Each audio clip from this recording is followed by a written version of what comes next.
Alabama team got some dope hair.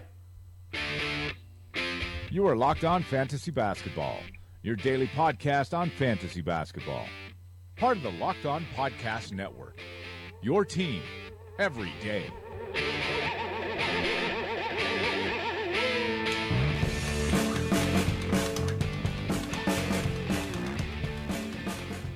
Hello and welcome to the Locked On Fantasy Basketball podcast brought to you by Basketball Monster. My name is Josh Lloyd and I am the lead fantasy analyst at basketballmonster.com, and you can find me as always on Twitter at redrock_bball. We're going to go through the 6 games from Tuesday. We're going to preview 9 games in the NBA for Wednesday, and we're going to shine that player spotlight on a young Kings big man, and that is Skal Labissiere. So make sure you're staying tuned for that. About halfway through the show, we've got lots to get to. Michael Bolton. Let's get to it. All right, let's start off with the monstrous line of the night. It does go to Giannis Antetokounmpo of the Milwaukee Bucks. Gianni had 23, 13, and 8. He hit a triple. He had 3 steals and 6 blocks, so he just narrowly missed a 5x5 game. Missed it by 2 steals. It was 8 of 16 from the field and 6 of 8 from the free throw line. He started off this season red hot. He was like the number 1 or number 2 guy for the first few 3-4 weeks of the season. Cooled off a little bit since then. Still overall the number 7th ranked player this season after being the 6th ranked guy last year. So hasn't taken as big a step forward in fantasy value as what we would have hoped. But he has taken a step forward in terms of on-court play. He's scoring an extra 4.5 points per game this year, up at 27.5. Still not hitting any threes. But what's I guess reducing his fantasy value is the dip in his defensive numbers.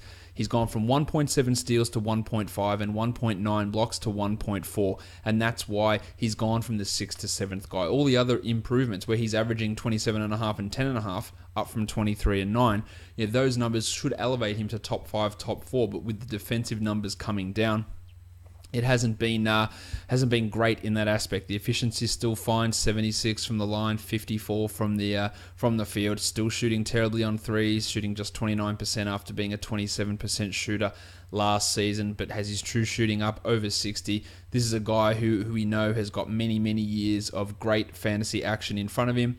Could easily be the number 1 guy at some point. Could be or should be a consistent top 10 player from here on out. And if he starts adding those threes and can get those defensive numbers back up, then you are realistically talking about the number 1 type of guy. For now, there's just a few little holes that need to be addressed, but he's been fantastic if you picked him in that first round, which of course he was never escaping outside the first round.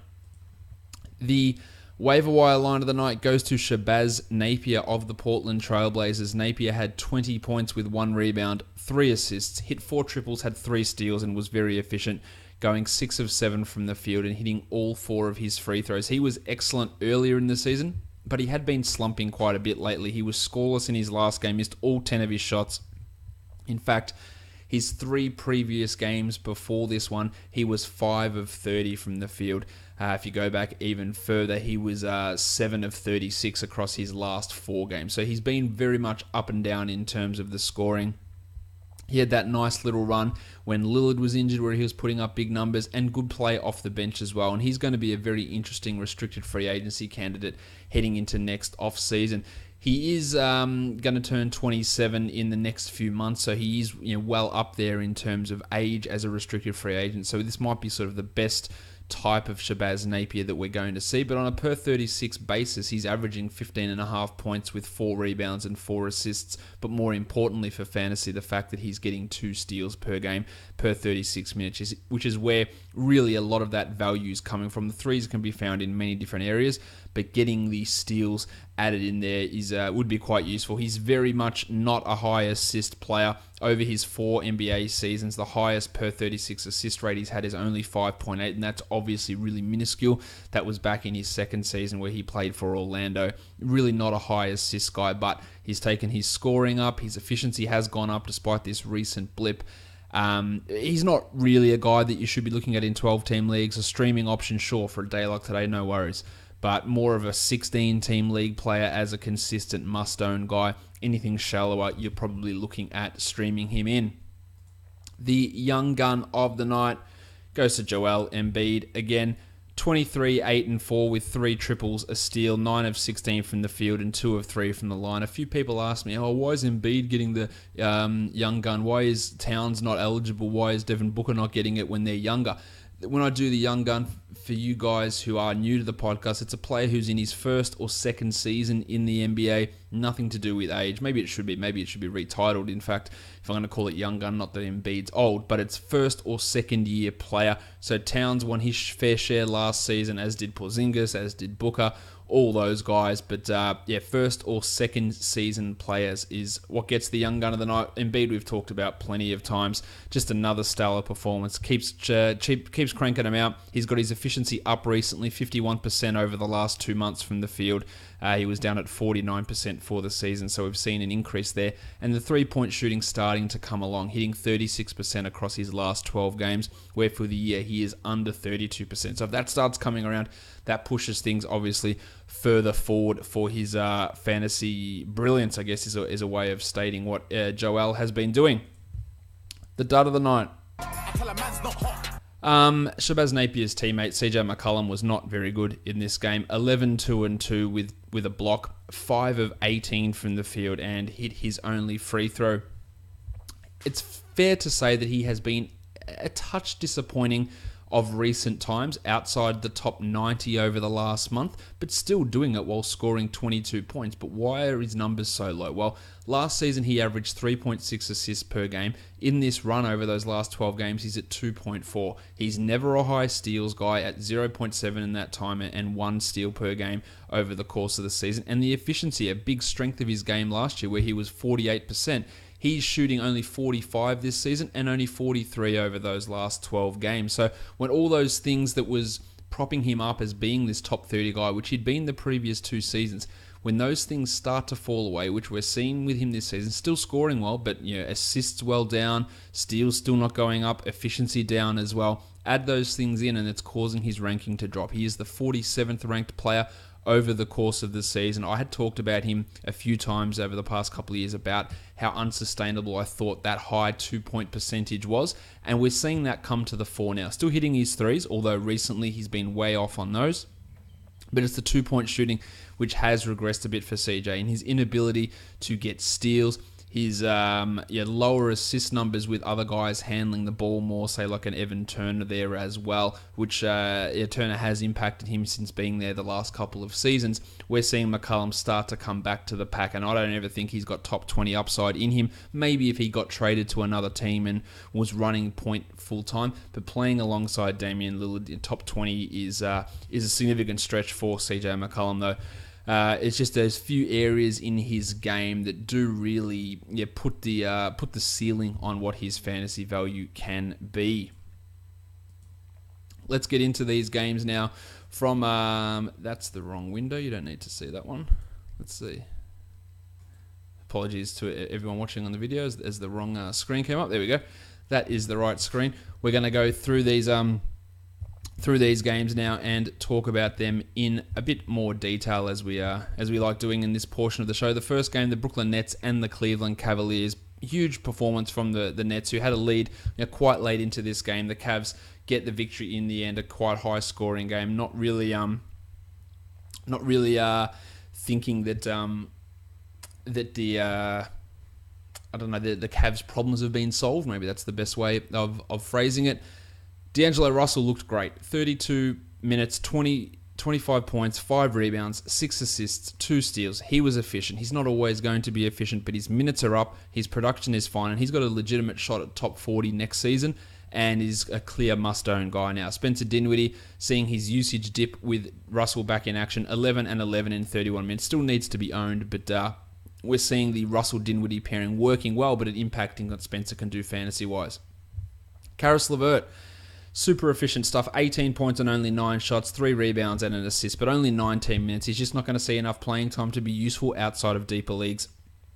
While Rondé Hollis-Jefferson played 21 in a back-to-back, 14 and 7 with 2 assists and a steal.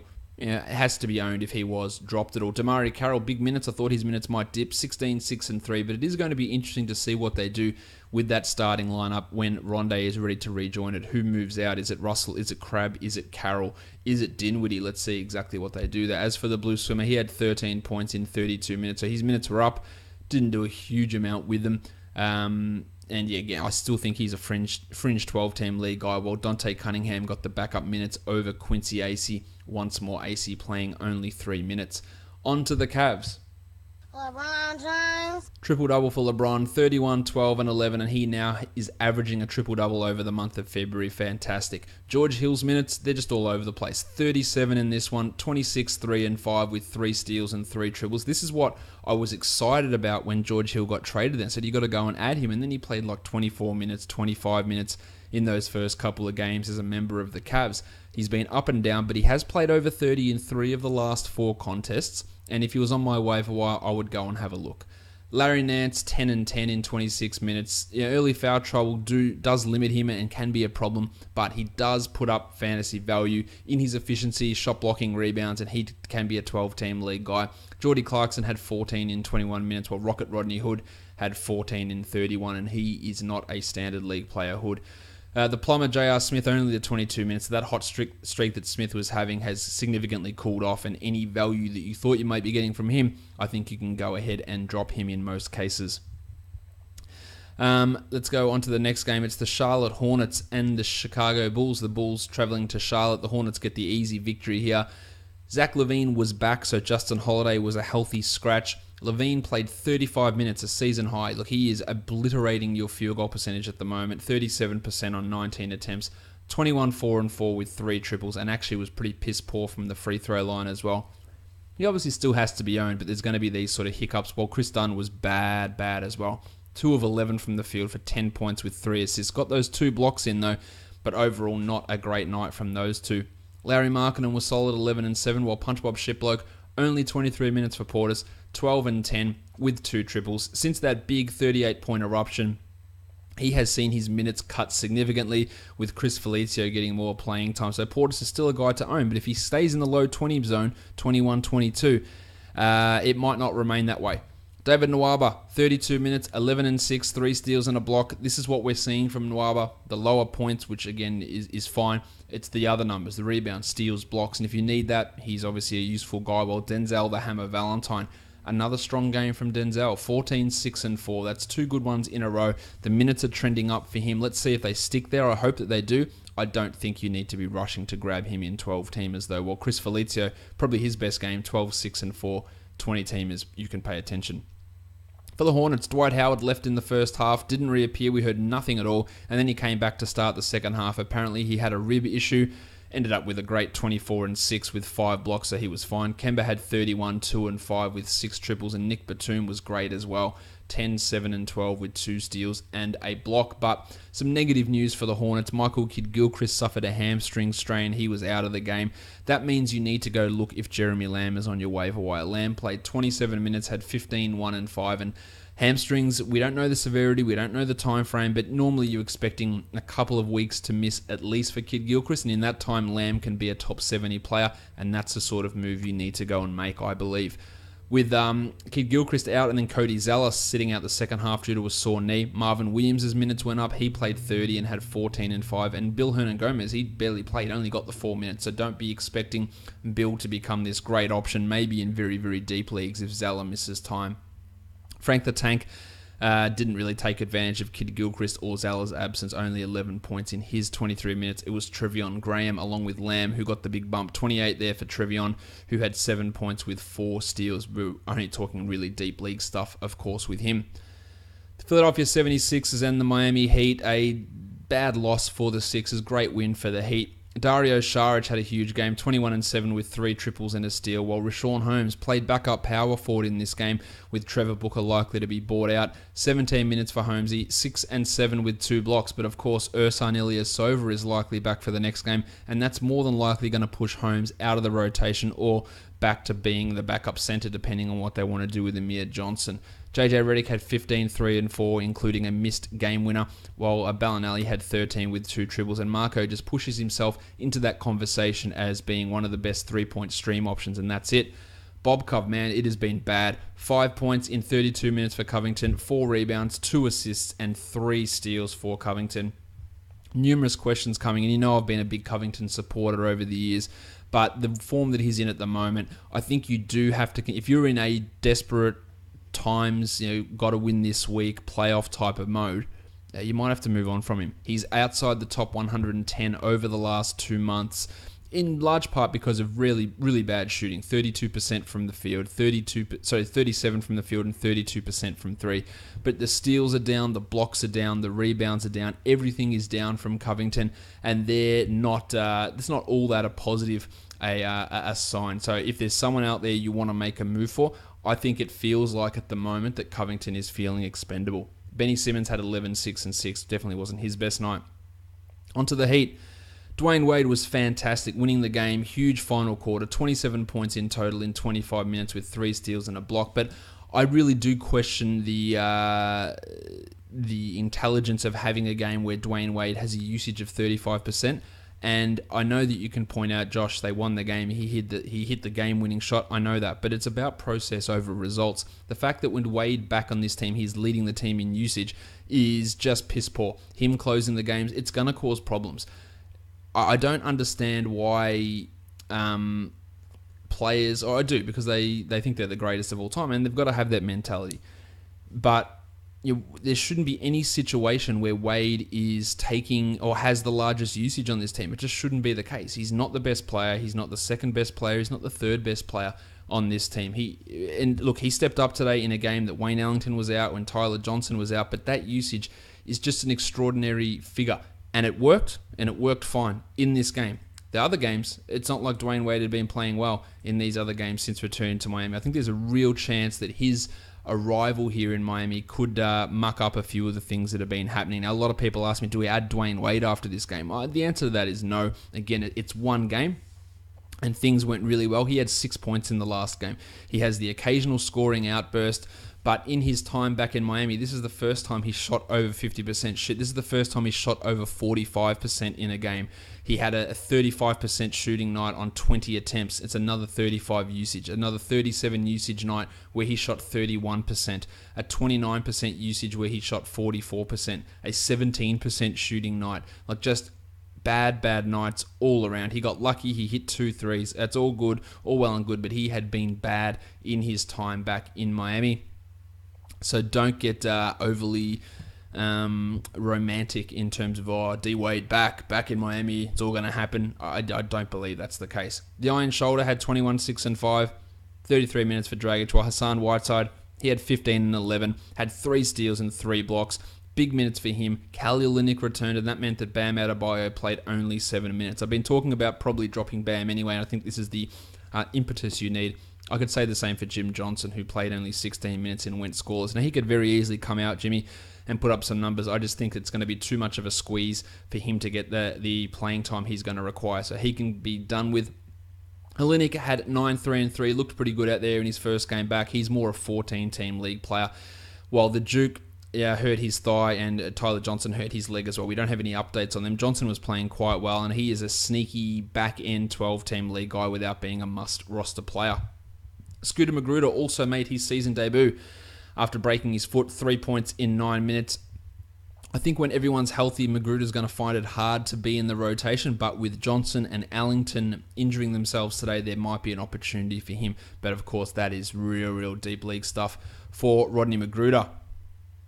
The Washington Wizards beat the Milwaukee Bucks. Otto Porter and Bradley Beal kept their form going with John Wall out. 17, 7 and 2 with 3 steals and a block for Porter, while Beal had 21, 7 and 8. And even Markieff Morris stepped up. He had a 1-1. He had 14, 4 and 4. Probably his best game in the last couple of weeks. I'm not running to go and add him based off this. Tomas Satoransky, only 20 minutes, did rack up 4 fouls in that time, and that's part of the reason that his playing time was reduced. Not worried too much there. He had 8, 2 and 6, while Timmy Frazier played 20 and had 8, 3 and 3 with 2 blocks. I think that Satoransky will be fine, so don't be panic dropping him there. And the inconsistency that I talk about with Kelly Oubre all the time was on show here. 13, 4, and 1, a steal and a block for Oubre in 23 minutes. He is so up and down with what he does that it is hard to rely upon him. For the Bucks, Tone Snell played only 22 minutes, but he did have a Richie Beno. 2 for 2. I think that when Brogdon returns and when Dellavedova returns, he's going to find himself quite a fair bit lower in terms of playing time. And of course, he has very little fantasy value. Bledsoe had 17, 1 and 3, and Jabari Parker aggressive again. 27 minutes, by far the most he's played this season. 19 and 5 with 2 triples. If he can push to 30 minutes or even 28 or 29 minutes per night, then he is going to be a comfortable top 100 guy. So while everything looked pretty poor to begin the season, the last 2 games have been an unexpected increase in workload and big increase in workload, and it's paid off well for him. Middleton 17, 6 and 3, while the Muppet John Henson only 26 minutes because both Tyler Zeller and Thon McCurr played just more 3-center bullshit. It is getting close to Henson moving out of that must-own territory. In fact, I think it's probably there, and I reckon you can move on from him in a lot of cases. The Sacramento Kings and the Portland Trailblazers. Zach Randolph, there was talk on maybe Zach isn't going to play, he's going to be out. But not only did he play, but he started moving Skal Labissiere to the bench, and then he played more minutes than Skal. We also had Vince Carter come back in for 9-10 minutes, while young player we're looking to develop, Bruno Caboclo, was a DNP CD. This sort of bullshit is ridiculous. They got pumped again. It's not like these veterans are mentoring them in the ways of winning. They're getting their ass kicked pretty much every game. I don't understand. Randolph comes in and has 20 and 6, and you can go, oh, Josh, you had 20 and 6. It's literally not the point. It's not anywhere close to the point at all. It's just absolute nonsense that he sits out a game, then comes in and starts and hogs all this usage. He had a 33% usage. It is just bullshit. It doesn't develop anything for this team. And I know that Kings fans listening to this podcast will agree. Well, I hope they agree, because it is just not the way you go about developing players. Budrick Hield was piss poor, 6, 5 and 2 with 2 blocks in 29 minutes, but the 29 minutes is a positive. So keep holding him, while Labissiere had 6 and 3 in 26. And we're going to talk about Skal in the player spotlight a little bit later. Justin Jackson had 4 steals but didn't do much else. The 5-game week benefited him. He's played 2 of them already. So maybe you could move on if you've got those early 2 games out of him in a daily changes league, while Willie Cauley-Stein was strong, as was De'Aaron Fox, and Bogdan Bogdanovic was solid, and all those guys should be owned. Onto the Blazers, Lillard had 26 and 12 with 4 triples. Really good stuff from him, of course, while Yusuf Nurkic, only 25 minutes for Nurk, but 17 and 9 with 2 steals and a block. It's pretty hard to complain about that sort of an output. The Chief. Sometimes may be good, sometimes may be shit. Al-Farouq Aminu had 13 and 8 with 3 triples in 27 minutes. I guess veering towards the good side of things today. The efficiency wasn't there at all. 3 of 8 from the field and 4 of 6 from the line. Again, still a borderline guy. While Mo Harkless had 10 and 4. Again, a perfect 14-team league player, but not really a 12-teamer. The last game of the night, the LA Clippers and the Denver Nuggets. Just a weird and wonderful game. The Clippers were down huge, and then they inserted Boban Marjanovic. Boban went bananas. He had 18 and 6. He had 2 steals and a block in only 15 minutes. He had a massive plus-minus, and he turned this game for the Clippers. There's no denying that. He was fantastic. So, of course, I was inundated with, do we add Boban now? Clippers have a great playoff schedule. Do we go and add Boban? Blah, blah, blah, blah, blah. How often do we think that DeAndre Jordan is going to play 23 minutes a game? I would venture a guess that that's not going to happen often, that Boban's going to get this playing time. It's the first time he's actually scored a single point as a member of the Clippers. They've only had a couple of games since he's been there, but still, this is also a game without Danilo Gallinari, who, again, pushes in and moves into the rotation, pushing or playing at power forward. So you've got him, you've got Jordan, you've got Harrell, and then there's Boban, there's Harris, there's Wes Johnson. Like, he fits into that mix. So, yeah, 18 and 6 in 15 minutes is great. But there's a reason every single person on Twitter was talking about just how great it was, is the fact that it's just unlikely that someone puts up those numbers in those minutes. And I know Boban's a per-minute beast. I'm well aware of that. But I just think that we're not going to see 23 minutes for DeAndre Jordan. in games. That's just not going to happen. Gallinari is going to return. Avery Bradley at some point is going to return. And Boban's going to go back to being 2-minute cameo performances, the occasional game like this. It's definitely not something to overreact to. Lou Williams, 25, 5 and 6 with 2 steals and a block. He was great. While Milosh got his minutes back up, 27 for Teodosic, 11, 4 and 5 with 2 steals. More of a streamer and a deeper league guy, though, because Austin Rivers actually played fewer minutes, which was great. 29 minutes, 17 and 4 with a steal and a block. While Ty, the list manager Wallace, had 16, 2 and 5 in his 31 minutes. And while Bradley is out, Wallace does have some marginal 12-team league appeal. I wouldn't go as far as saying that he is a must-own player. Toby Harris also fairly shithouse in this one. 8 and 6 in 29 minutes with 2 blocks. And we saw that giving more minutes to the table. Montrezl Harrell, who played alongside Boban for long stretches there. Harrell had 15 and 4. He puts up numbers whenever he plays. I think he's fine as a 14-team league guy anyway. And again, it's not for Boban to start getting 20 minutes a night, they'd have to take Harrell pretty much out of the rotation. And Harrell has been good every single night, so I'm just not sure that that's going to be something that does happen. On the Nuggets side of things, Paul Millsap did return, 23 minutes, 9 and 7, a steal and 2 blocks, but just the absolute confusion that Dr. Malone throws out there all the time continues to infuriate me. Farton Will Barton is just a pain to watch. 19, 7 and 5 with 2 blocks. Those stats are really sexy, but he played 14 minutes. Of course, Malone started calling more plays, taking the ball out of the hands of Jokic, who didn't have a single field goal attempt in the first half. He ended with 18, 6 and 4 Nikola, 2 threes, a steal and a block. But having your best player not take a single shot in the first half, it was infuriating. He also closed the game with Plumlee and Jokic, and then when it came time to take one of them off, he took off Jokic. I just can't, and this is when they were down. I cannot understand for the life of me the decisions that this guy makes. Gaz Harris had 23, 2 and 1 with 3 steals and 4 triples, while Wilson Chandler had 18, 8 and 6, and the Blue Arrow had 18, 2 and 5. It's going to be very interesting. Jokic was sort of out of sorts when playing with Millsap earlier in the season. The offense was all over the place. And Malone, this is the thing, Malone admits it. I was trying to call too many plays. We had the number 1 offense last season. We should just go back to that. And then Millsap returns, and he does the same shit again. Like, just let Jokic run everything. It's so like, hey, I did it last season. It worked. I went away from it inexplicably to start the season. It didn't work. I went back to it. It worked. So what in anyone's head would make them go, oh, you know that thing that's never worked before and then there's that thing that always works? Why don't we do the thing that doesn't work? Like, what kind of logic thought process is this? We will see how this all unfolds, but definitely not a good start for this Nuggets team, losing a very easily winnable game against the Clippers at home with a big lead. With some questionable coaching and some questionable playing, to be honest. There weren't great performances all round, but really some questionable things from Malone and the coaching staff once more. All right, let's go into the player spotlight now. And I said we are going to Sacramento, and we're going to be talking about Skal Labissiere, the second-year big man of the Kings. He was a guy that put together a pretty nice run at the end of last season. Overall, his numbers weren't great, but towards the end of the year, he was putting up big numbers. He had a 19-3 game, a 25-6 game. He had a big 32-11 game against Phoenix. He was inconsistent. The minutes were inconsistent. Shout out to Dave Yeager, of course. But we thought, heading into this season, there's a chance that they really start to see what they've got. Well, he has been dicked around pretty much all season. He was sent to the G League. He was taken out of the rotation. Just stuff that is bafflingly poor in terms of coaching. And even last game, he played 31 minutes and had 20 points. So therefore, his reward for playing that well is to come off the bench and play fewer minutes than a 37-year-old man who can't jump.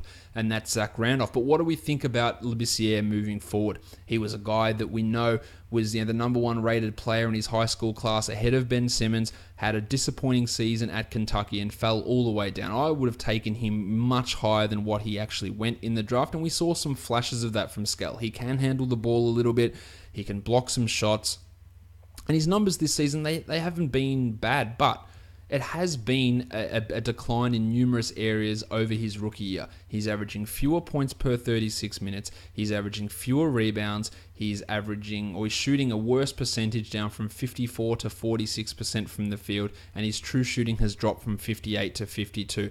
It's impossible for me to judge how much of that is confidence related, how much of that is the shoulder injury.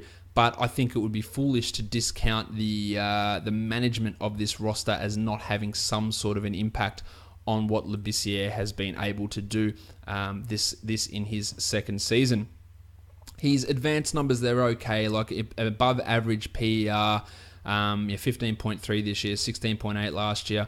The other stuff, the defensive box score plus minus is solid. Not great for a big man, but it's solid.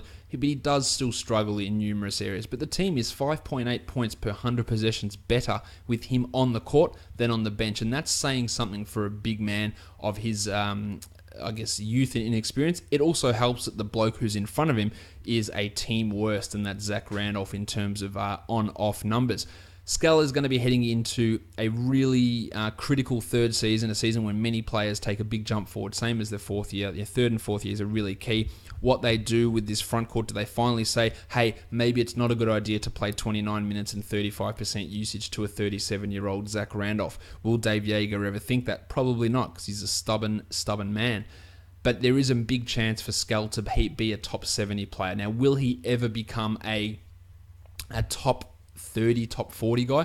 I have my doubts. Averaging only 15.5 and 8.5 per 36 minutes, only 1.3 blocks, 1.7 assists, half a three, middling efficiency. Now, he can become a 50% shooter. He can become a 35% three-point shooter. He can average, I'd say in best case scenario, he could average 16 points per game with 16 and 9 with 1.6 blocks. 2.5 assists. I think that's a best case scenario for Labissiere. It's not a best case scenario for this season, but I'm talking about season 5, season 6 in his NBA career. I think that he will be another guy that is going to take a step forward next season and should find himself as a must-own player. And in fact, for the rest of this season, I do think he's a must-own player. But the dicking around that he copped today at the hands of Yeager does give me some pause, because if you're going to play him 31 one night and he plays well, and then you're going to demote him and play him fewer minutes, that's a real problem in terms of confidence and in terms of what his season-long role can be. But for now, I believe that Labissiere is a must-own player for the rest of this season, with some upside to get better over the course of the next couple of years. But I just don't think he's really ever got that absolute elite upside that we hope from players, or hope to hit on those guys in dynasty-type formats. Let's look at the... what do we look at? The perfect DFS lineups. That's where we're up to. On FanDuel, Georgie Hill, 45.1, and De'Aaron Fox, 33.1. The old Kings backcourt pairing up there. Dwayne Wade, 39.7, and Lou Williams, 47. At small forward, LeBron, 63.9, and Giannis at 72.6. Eddie Davis had 27.9, and Mace Plumlee had 30.8. While at center, Hassan Whiteside had 48.7 for a total of 408.8, and that cost $59,800. On DraftKings, Dwayne Wade had 37.75, Georgie Hill 44.25, Baby Neck Wilson Chandler had 38.5, Chris Felicio 26.5, Boban had 31.5, Nick Batum had 43.25, LeBron 69.5, and Giannis had 68.75 for a total of 360 points, and that cost $49,900. All right, let's move on to a 9-game Wednesday in the NBA. We'll start by looking at the Milwaukee Bucks. They are traveling to Detroit to take on the Detroit Pistons. A free-falling Detroit Pistons, as they prefer to be known now. The Pistons are somehow favored by 1.5. That seems a ludicrous line. I would be smashing Milwaukee in the with the spread there, and probably losing. But that's the way I'd be going. Maybe we might be getting Matthew Dellavedova back, which is probably just going to take all of Jason Terry's minutes, and not really a huge DFS impact there. At point guard, Eric Bledsoe's at 7,900. Bledsoe just feels like he cranks out 40 every night, and that's great for cash. Had another 39 today, 42 average against the Pistons. Absolutely no problem. Maybe limited upside, but I like the cash reliability. Well, Ish Smith at 5,900. I'd fade him. Point guards against the Bucks do struggle, and Smith is an inconsistent type player at that salary. Dwight Bikes might be the backup again. Who knows what Van Gundy's going to do. Very little use in using him, I believe, though. At shooting guard, Chrissy Middleton is at 7,500. I like Middleton here. He does do well against the Pistons. He's a 35-point guy, almost as a floor, and then you've got a 45-point upside. So I do like Middleton quite a bit here. Tone Snell, Luke Kennard, Sterling Brown, no thanks. At small forward, you got Stan Johnson or Reggie Bullock. I don't really think either of those guys are excellent DFS options, but Yanni is, of course. $11,000 for Antetokounmpo. He just dropped that monster today, so I think that we're in pretty good stead to use him. Or Jimmy Ennis at 36. Had a strong game in the last one, Ennis, but I don't want to put my money there. Jabari Parker. I think there's a chance that Parker sits this one out as a back-to-back. We don't know that for sure just yet, but he could definitely be out. So that's going to take him out of the discussion if that is in fact the case, which we don't know 100%. Blake Griffin 7,600. Blake has been poor. I'd be okay throwing him into a tournament, but really nothing too much more than that. The Muppet 5,900, no way, not the way things are currently going. Same as Tone Tolliver, not interested. At center, Andre Drummond 10,300. I really like the matchup for Drummond here. He's been cranking out numbers even as Griffin's been struggling. Had 62 in his last matchup. Getting a 50 out of Drummond doesn't feel like it's an overly ambitious. It's not an overly ambitious thing to expect, I guess, is the best way of me phrasing that. And then you can get Drummo in as an option. We're not looking at McCurr or Zeller quite clearly. Let's go on to DraftKings now. Let's take a look. I like Antetokounmpo at 10.5. Drummo's at 9.6. I really like that for Drummond. Love Chris Middleton at 67. The Muppet at 47. That's a bit more value there for Henton just because of that lower price. Jabari at 46 again looks really appealing, but the odds of him playing seem to be not working necessarily in his or our favor. The Raptors and the Magic is the next game. The Raptors are favored by 9.5, so real chance for a blowout and for bench minutes here. Aaron Gordon is listed as questionable with his hip being sore, while John Isaac is probable to return finally after that ankle issue. If Gordon sits out, we know that Mario Hezonja is going to be that guy, so It's a Me becomes a guy that you can take a look at. He is down at 4,800, so he could be a really, really interesting tournament guy, especially if Gordon's status isn't known at tip. Or at lock, sorry. At point guard, Freddie VanVleet's at 4,900. Struggled a little bit in the last one, but there is a blowout potential here, so he's an interesting GPP option. I'd be fading Kyle Lowry at 82. I want nothing to do with that. Despite the fact that point guards against the Magic go off, yeah, he could very comfortably play only 24, 25 minutes in this game. That's a realistic scenario. DeLon Wright at 44.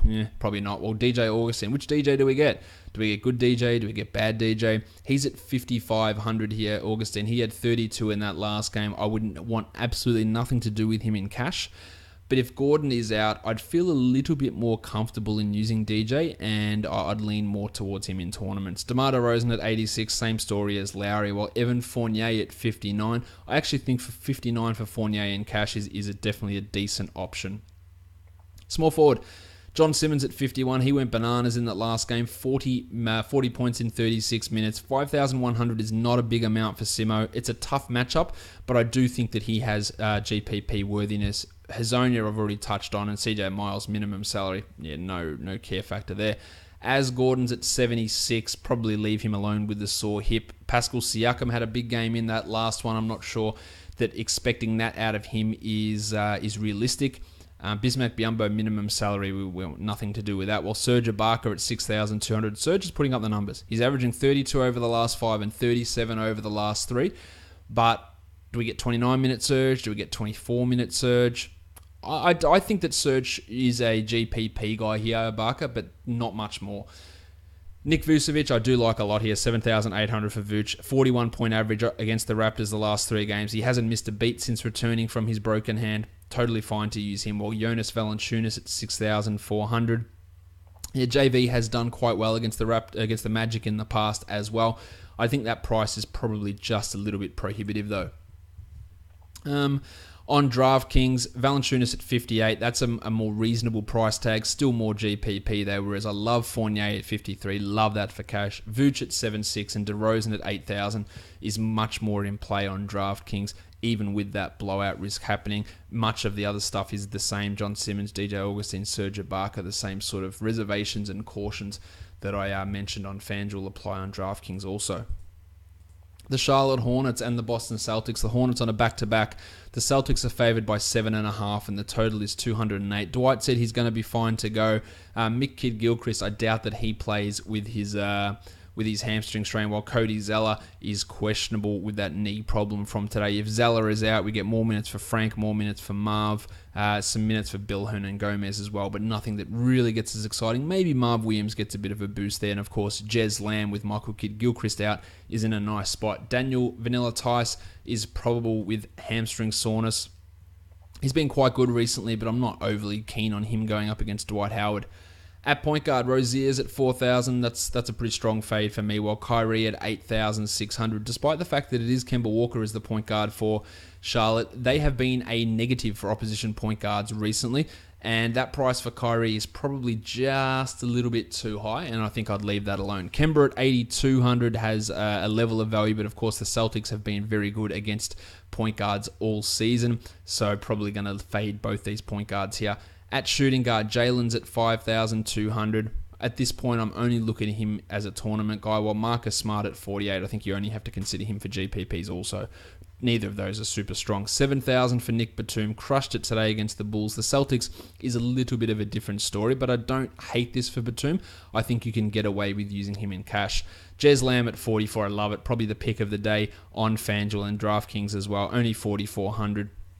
This is assuming that Kidd-Gilchrist doesn't play, which on a back-to-back with a hamstring strain, I think it's fairly good chance to say that. Marv Williams also at 3,900, with Kidd-Gilchrist likely not playing, Cody Zeller in doubt, Dwight dealing with issues.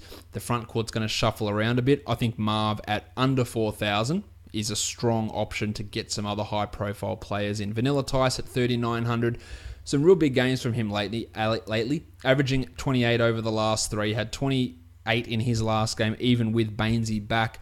I don't really think that this is a great play to use, but the matchup is such a super positive one against the Hornets that you do have to consider that for Ticey. Frank the Tank at 4,400, not really. Dwight at 8,100 has been playing very well. We know that. I don't hate using Dwight for cash. Well, Al Horford's got a tough matchup against Howard, but he is at 6,500, and despite Dwight being a tough matchup, the Hornets have allowed positive performances from opposition centers. We even saw Chris Felicio have a bloody good game today, and that's a real rarity. So 6,500 for Al. I don't think his ownership's going to be very high. I think it's an interesting spot to consider him, but really more of that as a tournament type scenario. On DraftKings, Kyrie at 8.2, I think that works a little bit more in his favour, especially with the 3-point scoring bonus. Al Horford at 6.3, again, I think there's great value there to use him in a tournament. Well, Jez Lamb at 45, as I touched on, some pretty nice numbers coming his way. Jason Tatum, not interested. Jaylen Brown, not really either. Kemba at 78, it's a little bit more appealing than, say, on FanDuel, but it's definitely not one that's getting my interest totally revved up. The Indiana Pacers and the Atlanta Hawks. The Pacers are favored by 5, and the total is 211.5 points. Malcolm Delaney is questionable for the Hornets, so that if he is out, you're going to get some more Isaiah Taylor minutes. At point guard, Corey Joseph, 5,100. He is hit or miss. Tournament guy with limited upside. Yeah, not really super appealing. While Dennis Schroeder at 7,000. The minutes are down for Schroeder, averaging only 29 minutes per game over the last 5. That is a concern. The Pacers' point guard defense is a concern, so I think Schroeder remains a fade here. Tyler Dorsey, no. Isaiah Taylor at 3,800. If Delaney is out, I think I would put him into a tournament pool, but wouldn't make him a high priority player. Vic Oladipo at 10,000. He had foul trouble against the Mavs, still dropped 36 points in 23 minutes. At 10,000 against this team, we're talking the ability for him to get to 60 here, so I like him in both cash and tournaments. Bazemore at 58 is probably too high. Don't really love what Bazemore does, as you're probably well aware. At small forward, the artist formerly known as Torian Prince, he had 40 in the last game, and he's at 5,200. Actually playing quite well recently. More of a GPP guy than a tournament guy, than a cash guy, obviously. Well, the little dog Glenn Robinson is back. He's playing okay, but not really going to interest us too much. Bojan Bogdanovic, Lance Stevenson, no.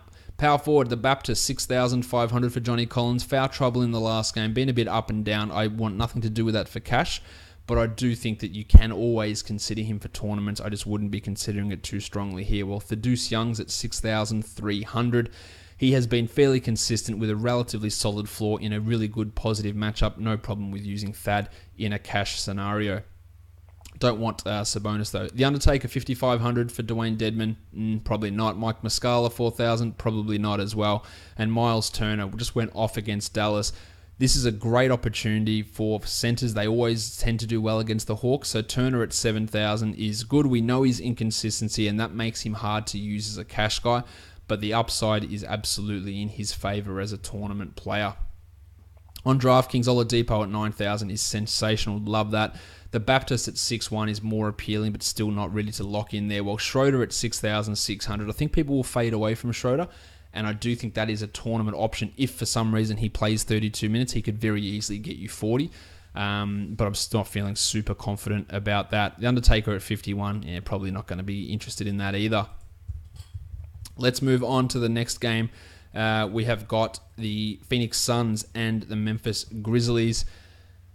Tyson Chandler doubtful again, so we're going to get Alex Len starting. He was shitful in the last game. 8 points in 21 minutes for Len in that game. Hopefully we can expect things to be a little bit better in this one. There's no Tyreek, there's no Wayne Selden, there's no Chandler Parsons for the Grizzlies. There's no Deontay Davis either, so it's obviously some opportunities opening up. At point guard, Andy Harrison's at 6,000. I feel good about Harrison. Again, it's real weird to say.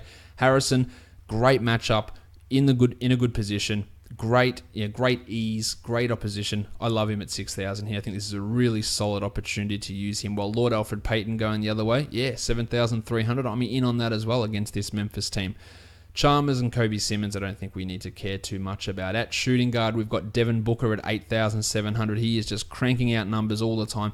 8,700 might be a little bit too high in a lower pace sort of game, but I don't think that you can totally rule out Dev at this stage. Benny McLemore, Mike Henry, Shaq Harrison, well, you can rule those guys out. At small forward, Dylan Brooksy Brooks, no. Joshy Jackson at 5,100. He is definitely taking a lot of shots. Someone disagreed with me on the podcast yesterday when I said I didn't like what I've seen from Jackson on the court. And yeah, you know what? He's rebounded better. He's athletic. I just think that he makes some absolutely piss-poor decisions, some terrible shot selection. It has improved slightly, but I still am not convinced that he is a star of the future or even a very good starter. Just some weird, out-of-control shit I've seen from him pretty much all of this season. Yeah, he's athletic. That's great.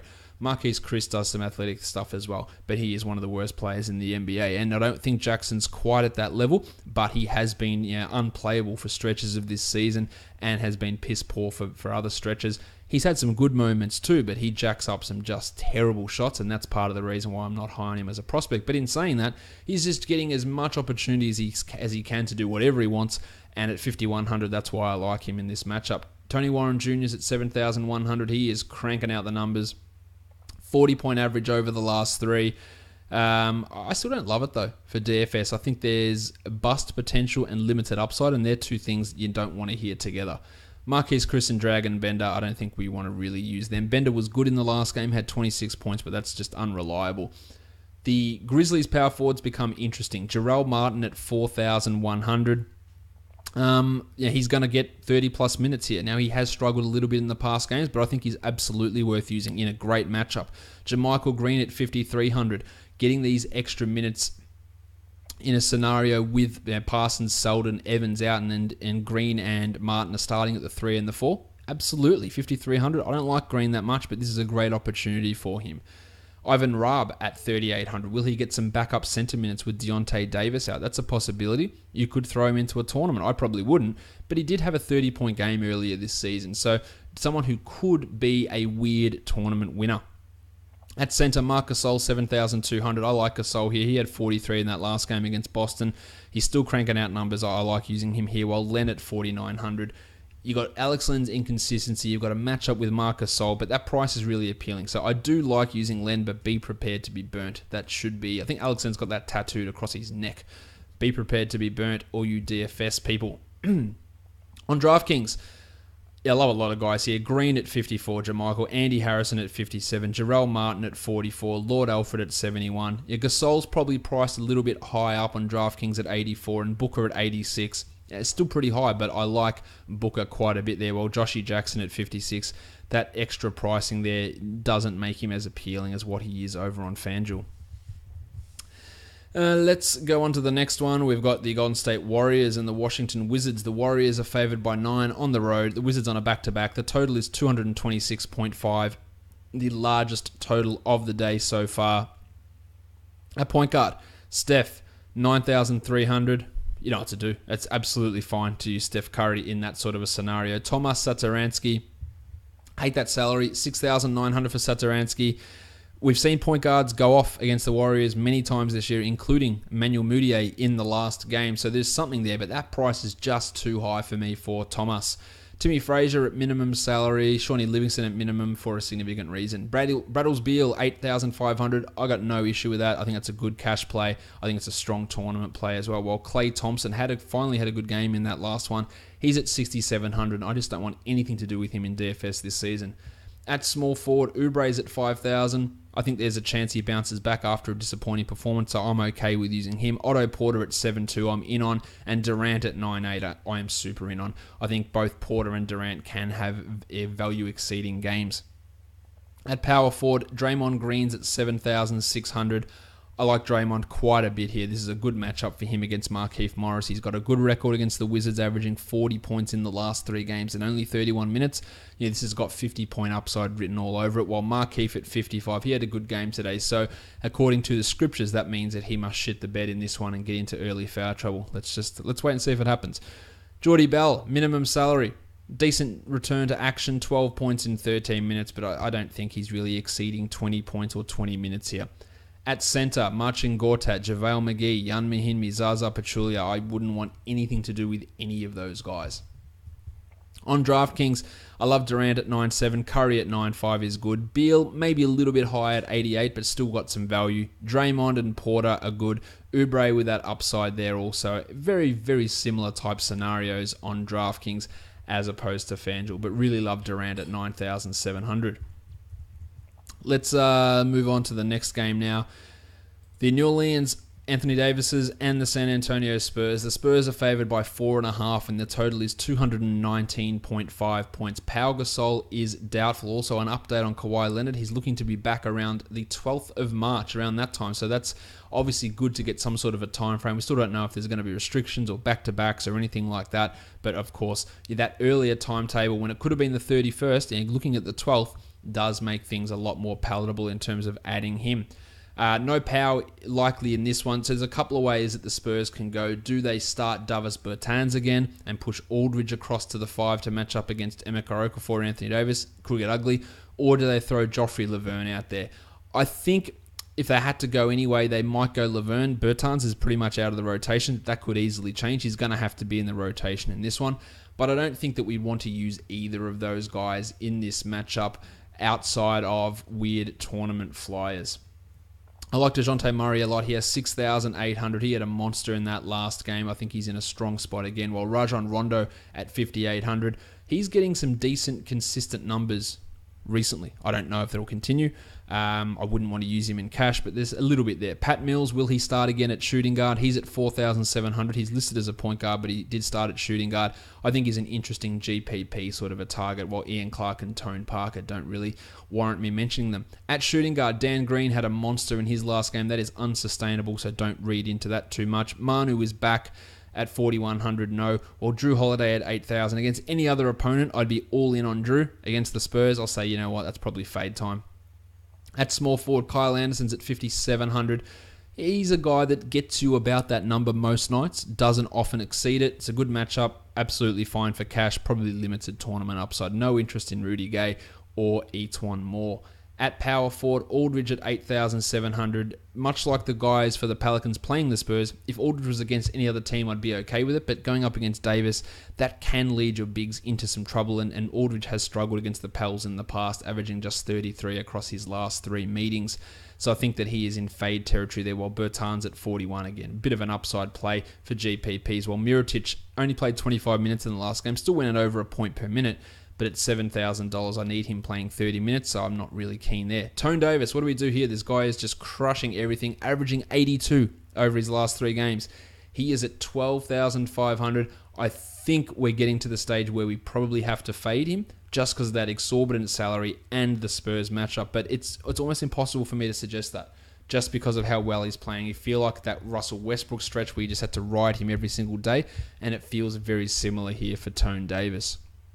Emeka Okafor at 4,200, putting up some okay numbers actually. Okafor, limited upside, low ceiling, so fade for me. While Joffrey Laverne at 41, yeah, there's that marginal upside, I guess, if he does get the start and play the 25 minutes, which is a possibility. We've seen that happen before. On DraftKings, I like DeJounte at 6,000 quite a lot. LaMarcus at 8,100, I think that's in a much better spot on DraftKings, but still more tournamenty, while Pat Mills at 44 has that upside there too for a tournament play. Davis at 11.7, really hard to go past that on DraftKings. I think it's a good price. While Mirotic at 6.5, again, more tournamenty, but I think there are going to be better options out there on the board. Let's go on to the next game, the Oklahoma City Thunder and the Dallas Mavericks. The Thunder are favored by 5.5 on the road. The total is 214 points here. At point guard, Kevin Ferrell's at 4,300. I have very little interest in that. Dennis Smith Jr. is at $6,000. He's more of a $5,500 guy at the moment. If you're going to use him, I'd only make it a tournament. While Russ at 11.6, all about Russ at 11.6. This is shaping up as a 60-pointer for Westbrook here. Ray Felton was good in the last game. Don't expect that again. Alex Abrines at 36 as a shooting guard. Strong game from him last time out, but very little upside there. Wes Matthews at 47. I think you can do better. At small forward, we've got the pencil Harrison Barnes at 5,900. I think that's absolutely fine for cash. Not sure if he's actually got upside to go better than that in tournaments, but I feel good about a sub 6,000 Harrison Barnes. For cash, while Paulie George is at 8,700. That is really, really pushing it in terms of salary, so I think I would leave him alone. Josh Eustace, Doug McDirt, no. Power forward, Melo is down to 5,800. I think that he is worth a look in a GPP. He has not been good, averaging only 27 over the last 5, but 27 at 5,800 is not bad. It's not a disaster, and he does have the 35, 40-point game in him still. Dwight Powell at 5,200. I don't care if he starts. I don't care if he comes off the bench. He's pretty much going to give you 25 or 26, so that's a strong cash play. I didn't talk about Jose Juan Barea, who's at 6,500, who keeps churning out the numbers, but that's a $700 FanDuel price rise, so I cannot get behind him at that sort of a salary. Dirk at 5,400. I just don't see it for him. Jeremy Grant, no. At center, Nerlens Noel is going to be returning to action. He is at minimum salary. Sure, throw him into a tournament. There is almost zero chance he's out there playing 27 minutes, but he could have a 20-point, 20-minute role. It's a possibility. I don't think it will happen, but it's a possibility. Steve-O Adams at 7,600. It feels like that price is right about where it needs to be, cutting out a lot of upside potential for him. He's a guy that could be a 36, 37-point guy. In fact, he's averaging 38 over his last 5, and that would be fine at that price. I feel there's limited upside with a little bit of a shaky floor. He can be a little bit inconsistent at times. On DraftKings, Westbrook 11.3 is great. Adams at 6.8, much better. And Barea at 5.8, I'm all about that. Paulie George even more in play on DraftKings at 8,500, while Smith Jr. at 5,800 is an upside sort of a guy there also. Dwighty Powell at 56 maybe pushes him away from being a guy I'd want to use in cash, unlike the way he is on FanDuel. Let's go on to the last game of the night now.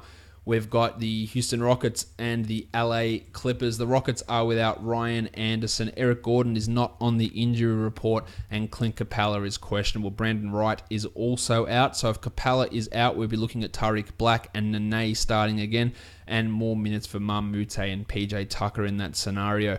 At point guard, Austin Rivers is at 5,800. I actually like Rivers here. Didn't play too many minutes in today's game. I think that's fine to use him for cash. Chrissy Paul's at 8,400 against his former team. He had 39 the last time. Yeah, will he be spurred into action back in Staples Center? My thoughts on revenge games. 8,400 for Chris. I think he's a GPP guy just because point guards have done very, very well against the Clippers recently.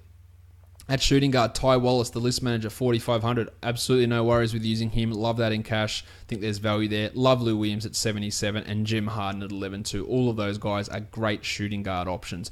Eric Gordon at 45. I think you can do much better, much like the other three shooting guards in this game. At small forward, Ariza at 4,700 has been bad since returning. That's really just a tournament guy, but I'm not super interested in it. Wes Johnson, no thanks.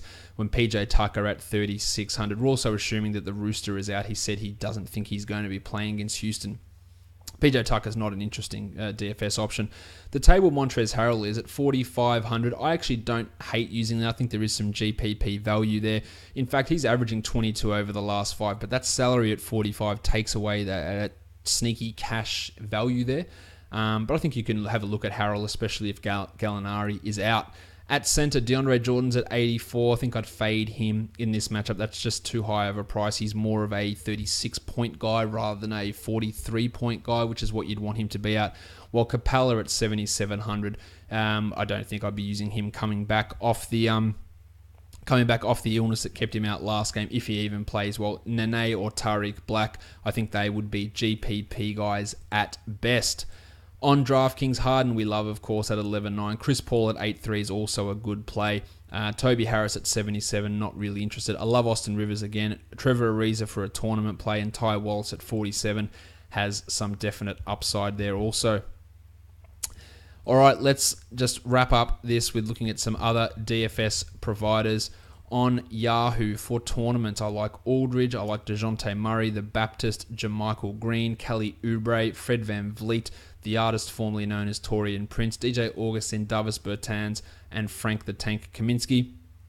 For cash, it's the table Montrezl Harrell, Reggie Bullock, Pat Mills, Jarrell Martin, Jez Lamb, JJ Barea, Andy Harrison, Marc Gasol, that is, DeMar DeRozan, Bradley Beal, Andre Drummond, Oladipo, Harden, Davis, Yanni, and Russell Westbrook.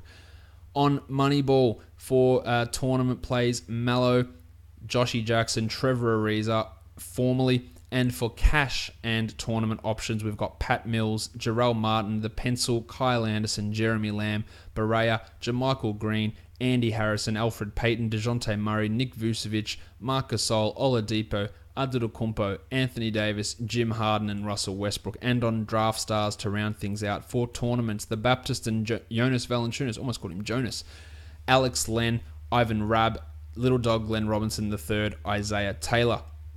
For cash, I like Emeka Okafor, Dwighty Powell, Patty Mills, Jarrell Martin, Jez Lamb, Andy Harrison, JaMychal Green, Barea, Steve Adams, Alfred Payton, DeJounte Murray, Devin Booker, Nick Vucevic, Marc Gasol, LaMarcus Aldridge, Victor Oladipo, Anthony Davis, Giannis Antetokounmpo, Jim Harden, and Russell Westbrook.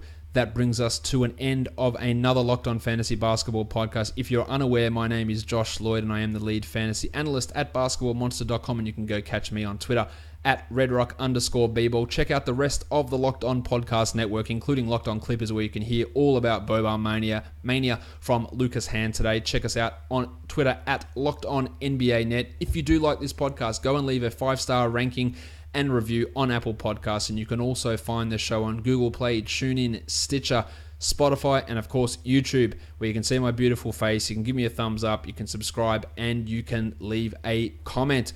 We are done here, guys. Thank you so much for listening, everyone. See ya.